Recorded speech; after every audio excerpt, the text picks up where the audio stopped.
Thank you so much, gentlemen. And like ma'am had said, that the previous session was all women, and here we have all the men on the stage right now. So let's quickly begin. We have 25 minutes for this session. For decades, universities were seen as centers of degrees and research papers. So the first very question on how is the role of universities now shifting from knowledge creators to problem solvers for society and the industry?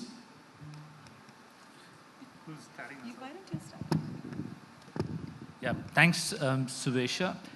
So, I guess the universities have been designed with all stripes and shades, and the range of problems that the Humboldtian University was designed to respond to in the late 20th, early 21st century was to respond to all of the problems that you describe. So, while the teaching of degrees and equipping students is a central part of what universities do, the idea that universities should be multidisciplinary and be research universities by design was a very important shift in an imagination of universities in that period. And I think that the idea that these universities must do work in the world, whether that is by shaping public policy or by a direct intervention, is something that in the post-World War II university gets firmly established as being central to the role of the university. And to that project, the Indian public university was broadly aligned. I don't see the Indian universities. I know there is a complaint that universities might see themselves as sort of ivory towers, just degree mills of some sort, unconnected to the world. And my sense is that even for the 50s and 60s in India, I think that's a bit of a caricature. We had a highly under-resourced higher education sector, but within those constraints, the universities were quite alert and alive to the world that they were responding to. But I suspect that in the last a decade and a half, that part of university life has been expanded. We are called on, I mean, you asked the previous panel about rankings and metrics like those. Now we are called on to show impact in the world, and the impact is not just the articles that we might publish. And I don't think that's altogether unfair. At least for us public universities, we draw on resources that the state or the community at large gives us. It's reasonably fair to expect us to show some work in the world. And and universities like ours have been doing that. Just to speak for the National Law School for a moment, or the National Law Universities, there is two wide initiatives that are interesting in this respect. One is the idea that our university students must directly intervene in the world even before they graduate. And so while clinical education has been discussed a fair bit for about 2 decades, I think in the last 5 years we've seen a big push as a matter of national policy, but also in the way we have designed and delivered students working in clinical environments. And the second part that I would emphasize is that our faculty are now far more directly engaged in policy work and responding to real-world problems than a decade ago. And this is happening partly by public policy motivations. That is, that I think government is incentivizing this kind of engagement. But broadly, this young people want to do work in the world. They're not happy just being well published or being good teachers. And I think that there's an aspirational quality to that kind of public engagement, which is something that universities like us are very happy to encourage and build on. And so that's how I would describe it. So as a matter, to just summarize, I mean, as a matter of design, these kinds of universities are designed to make these kinds of public interventions, and I suppose the last decade has seen an intensification of that role.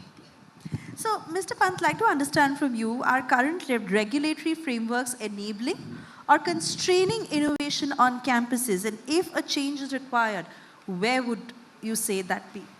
Yeah, thank you for your question, and very good evening to all of you, and thank you, India Today, for inviting me here. The question, when we talk about how education policies have changed over the years and how the institutes are now contributing towards the society, right, or the industry.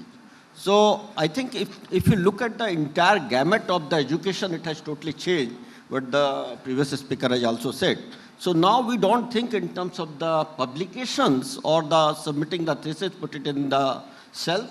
Rather, we look at what is the impact of the thesis, right, or the research which has been done, and whether it is connected with the societal application, like always I talk in terms of food, energy, and water, which is in nexus, and connected with the sustainable development goals, right, which connects with the society, women empowerment, education to everyone, providing the clean potable water, energy, right, and a sustainable society without disturbing the ecological balance. So I think India is competing because already we are talking about, we are now reaching towards the third developed nation, and from $3.4 trillion economy to 10 trillion by 2030. And a lot of, when we talk about how the education systems are contributing, because it is now need of the holistic development, right?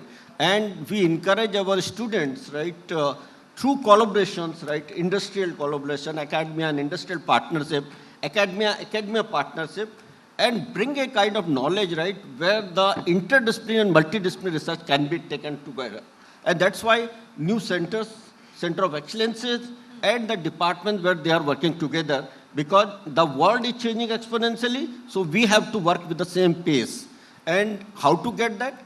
That is, your education should be now related to the case study, not just for the grade. The students have to be connected with the industry, right? And from there they bring the problem, connect with the local industries like MSMEs also, and be vocal for the local and convert it into global. So quality of the product, because it should be at par with the international product, and this is what is going on now. So startups are coming up, more than 200,000 startups are across the country.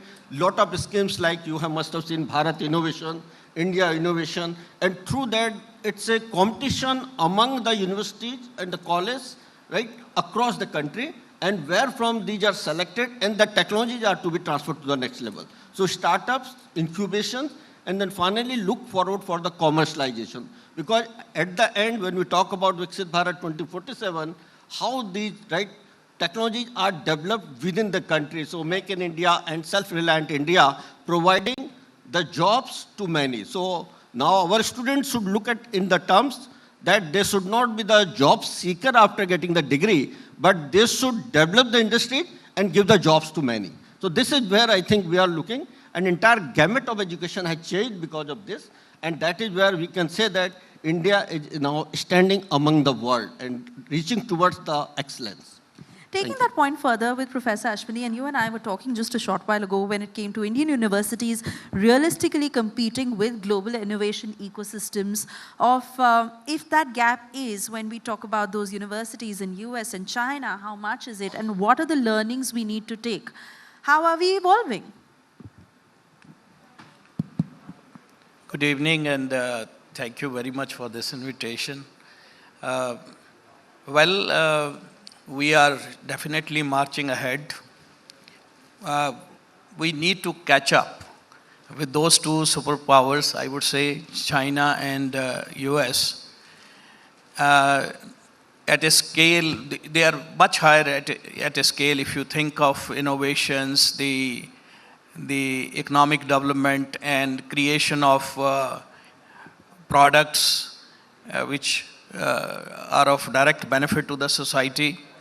India is late starter. I would say that in the last 1 decade, we are now building a lot of innovation infrastructure, IT parks, and my previous speaker just mentioned that startup culture is picking up in our country.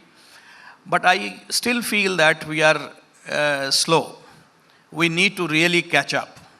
There has to be infusion from the government side both to the government institutions, universities, and also the private institutions as well. Private institutions are still deprived of government funding for the fact that they are generating their own fees and all that, but they are also infusing whatever they are earning into the infrastructure development, into the laboratories as a development. But I feel that we are part of the India growth story. If we are shining, if India is shining, naturally the private institutions will also make India more shine if we are taken on board as far as the policy or government policies are concerned. But thanks to Government of India that we have started now ANRF, Anusandhan National Research Forum, where 1 lakh crore rupees have been provided by the industry as well as the Government of India, wherein industrial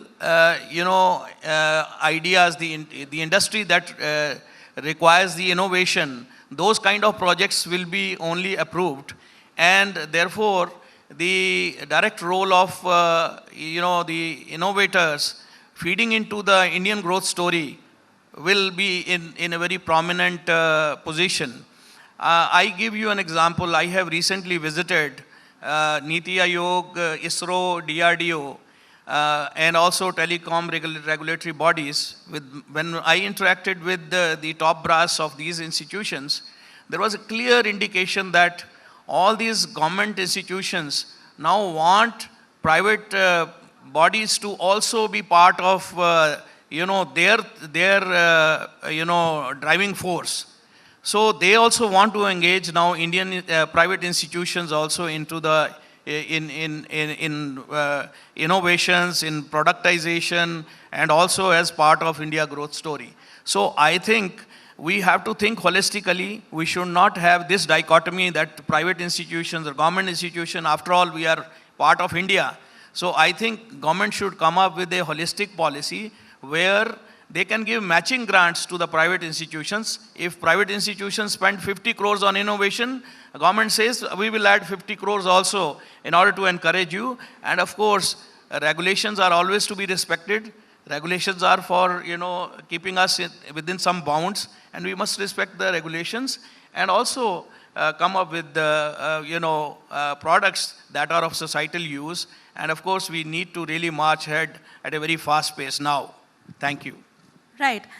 Talking about catching pace on that one, and Dhruv, you're the youngest in this panel, and you were talking about how on your campus since the last 3 years especially, there's been a very conscious focus on moving away from rote learning, and the classrooms have not just advanced when it comes to technologies, but even the teachers and the manner in which they teach. What are the innovation plans that have been implemented? Well, thank you. Firstly, I'm truly humbled to be here in the presence of such academic stalwarts. So thank you to the India Trade Group for having me. Let me zoom out a bit and talk about India. Like, it's a well-established fact that India is the fastest growing economy. And the world is not just looking at India, it wants to be a part of the India story. But the real powerful fact is that the India is young. That really is really important. The fact is that 1/4 of the world's population will be trained by Indian institutions and Indian universities. And while the rest of the world is aging, Japan, China, Singapore, Italy, Germany, India holds the youngest population of the world. So I think with that strength, I think there is a big push to Indian higher education. We saw that in the budget. There is a big push when it comes to the higher education, the funding that has been given. And what we've seen is that, I feel that like a Sherpa just about to climb Mount Everest, India is foundationally getting ready to reach the summit of education excellence. And with the NEP and the reformations taking place, I feel that India is set to climb the mountain of quality, of global excellence and global recognition. But let me take a step back and give you an evolution of how Indian learning has evolved. We saw the Gurukul system where the teacher or the guru was the main focus and students learned under a tree. It need not be a classroom. We moved on from, and there was a lot of focus on character building. There was a lot of mentorship. It was not a 9 to 5 or a 1 to 2. It was, learning was the whole day. It was lifelong. We moved on to the post-independence era, which was also the baby boomers era, where we saw the classrooms became more structured. They were divided into age groups, but memorization was still rewarded. Then we went on to the millennials, which is me. I saw a shift from visiting libraries to going on Google or using PPTs. And then came the Gen Z, which is now AI friendly. I saw a student writing an assignment using AI. And he said, okay, make me this assignment. And assignment came out perfectly. It was so perfect that the next prompt was, okay, make some spelling mistakes and make it more amateurish. So, you know, they were trying to use AI to trick the system. So, but this is what we need to change. We need to, the classroom structure has been the same since so many eras. So what we are doing at Galgotias University is we are changing the traditional way of teaching and learning. We have, instead of opening multiple campuses, we have restructured the classroom of today. Our classroom looks like this setup here, round tables, multiple screens. But it's not the infrastructural investment. It is the mindset of the faculty that we are trying to change from a rote learning concept to a more active learning concept. And today's generation, the attention span is probably a little more than a goldfish, say a few seconds. By the time the class ends of 60 minutes, the student has mentally checked out. He is either on Instagram, Facebook, or he is definitely not paying attention in the classroom. So how do we use AI and technology to change that whole ecosystem? Today we are using technologies like WooClap, where the very phone that he is using to get distracted is being used to answer quizzes in class. There are multiple screens. Faculty can know the feedback of the student live in a classroom, so there's no end semester feedback, which is like a postmortem. So we are changing this ecosystem. It's called the Galgotia Student-Centered Active Learning Ecosystem. And one of the professors from the University of Melbourne is writing a book. He calls it the world's greatest transformation in higher education. So that's the need. We need to change and recalibrate how classrooms are being taught in. Right. Professor Sudhir, how do you reflect on that? Because like we are saying that we are in the transitional phase, the next few years are very critical, especially in the manner in which students are using AI now, which is more of a shortcut to reduce the work. How is AI, deep tech, digital platforms, how are they reshaping research, teaching, and even entrepreneurship in universities? So let me start with the last of what you mentioned. So in law and policy regulation, there's been a lot of innovation using AI. For those who are familiar with the space, you would recognize that many of those entrepreneurs are graduates of the National Law School. So in terms of student interest in these areas, the interest is very high. Many of them come in motivated even early in their legal education to actually be entrepreneurs. That's a significant shift, at least in the IITs. It might have been happening for a couple of decades. I think it's about a decade old, or maybe a decade and a half old at universities like ours. So on the AI entrepreneurship side, there's big interest, and being located in Bangalore, I guess, helps to that calling.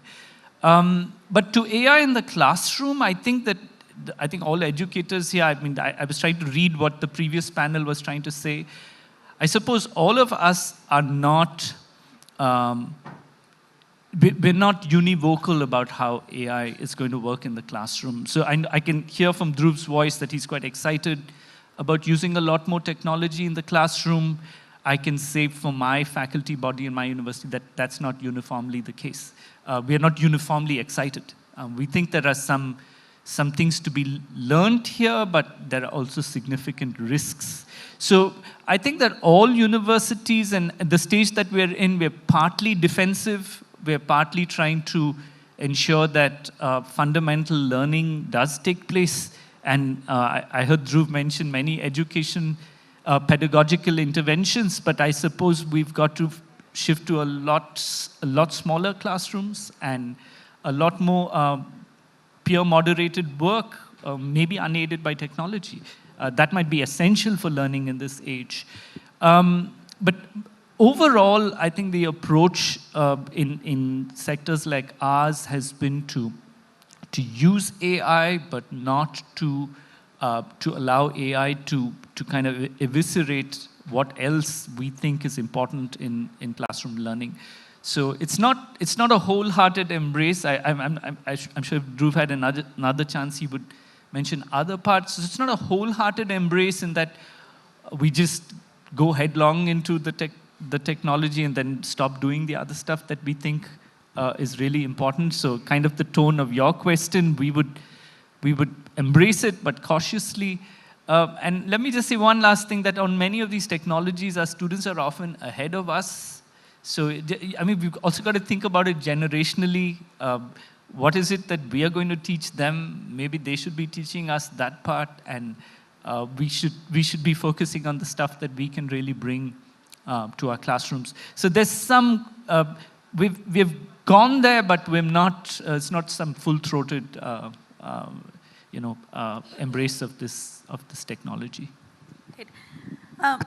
Professor Pant, like you said, that the aim for a student now just cannot be restricted to wanting to get a job. It has to be to bring about a change. And while they can use AI as a shortcut, but the pressure on them is rather more. In fact, a short while ago during one of the sessions, it was said that why does everyone even need to go for higher education if vocational courses are introduced at an earlier stage? Then students can just identify what they want, and only those who want to specialize will eventually go to universities. Where do you see this headed in the next decade or more? Yeah, it's a very good question. See, first thing I would like to add here that AI is the human brainchild. So don't feel that AI is something great, right? And over the years, how the complications of the AI will come, that is also we have to understood. The first important thing is that how AI can be used for the physical process. This is where we have to think. And for that, when we talk about the application of AI in pedagogical, right, in the classroom, then it should be connected with the case studies, right? Suppose the blast is to be shown, right? How the explosion is taking place. And suppose there is a large mob, right? How AI can control those things, right? That is how traffic can be monitored. How, say, robotic surgery can be done when we talk about Industry 4.0 to 5.0. How these things, right, AI will be there. So these things are very important. I agree that we have to tell these, right, how the case study, the education which I am talking, not just the book is, talk in terms of the case studies, right? The flood management, right? Disaster-related issues. So there the AI can help a lot. And when we talk about the job creators, right? There are a lot of things now when we talk about startups, right? These mobile-based apps the students are developing. And then applications, say, reaching to the unreachables, right? If you look at the remote areas of the country where the, right, even doctors cannot reach sometimes, right? Then mobile-based apps are helping them, right? Even in Uttarakhand, I see that. Our students are developing those apps, right? Swasth Garv apps, Kishan application apps. And through that, we are educating the locals and the farmers that do this thing, right crop at right time, right harvesting, right? And then water, drip water irrigation system, connect with the drones type system, so women drone training. So those things are now coming. And this is where I think the younger generation are being motivated.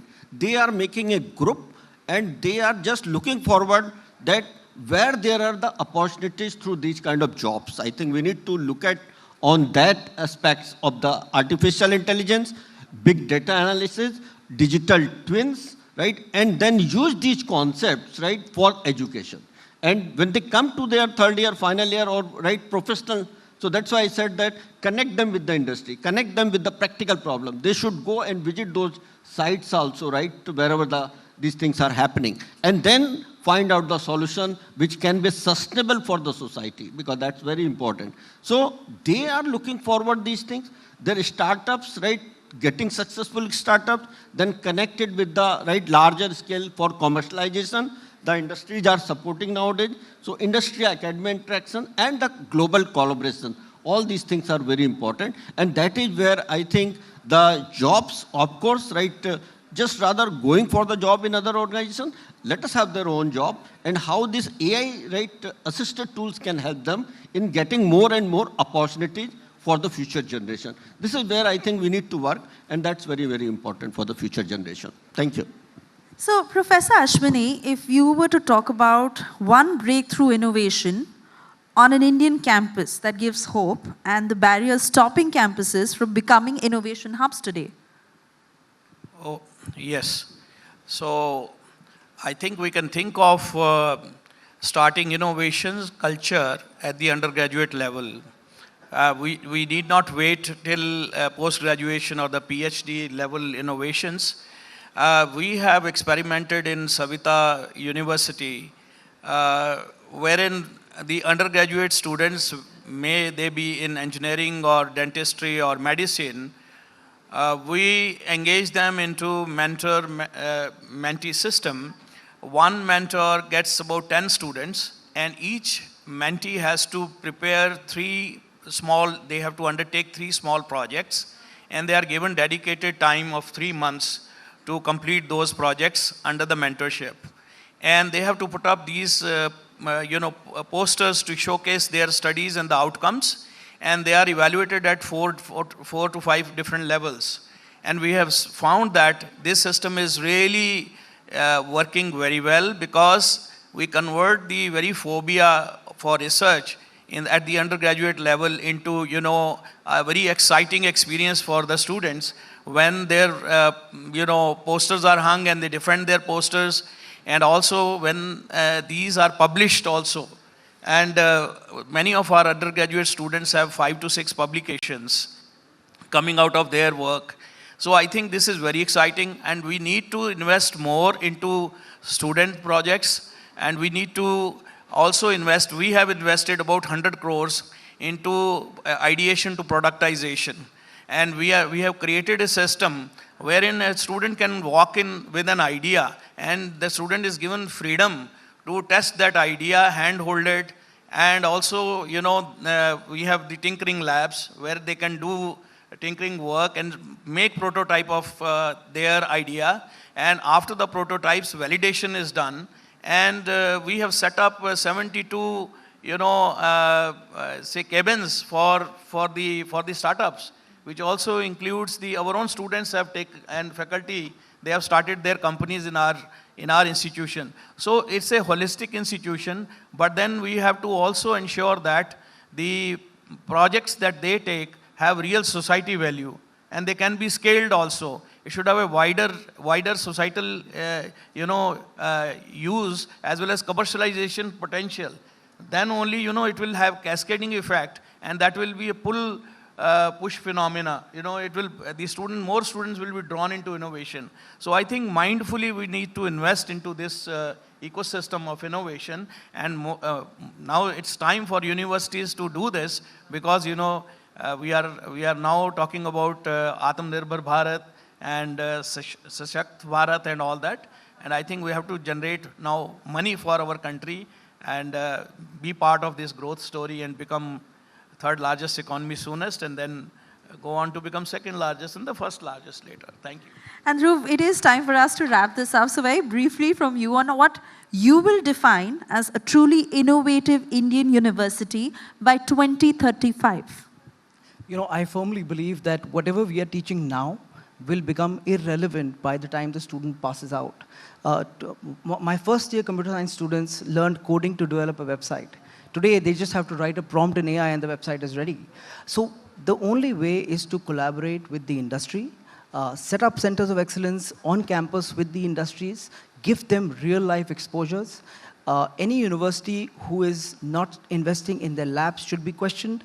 Any university who is not investing in faculty training and development to teach the new generation should be questioned. Any university who is not changing the way traditional teaching and not getting into active learning should be questioned and rethink the way the education is to be taught. I think what is extremely important is the exposure to the students to real life problems. And what we have done is collaborated with multiple industries to give a sense of how their workspace will look like while they are studying in universities. So I think collaboration, engagement, and exposure is extremely important. And we have to do it at scale with affordability and high quality. I want to thank you all, gentlemen, for really throwing light on where our universities are headed. And innovation is the way, but how to really walk towards that, I'm hoping we all have taken a strong points, takeaways from what we've discussed through this session. Thank you once again.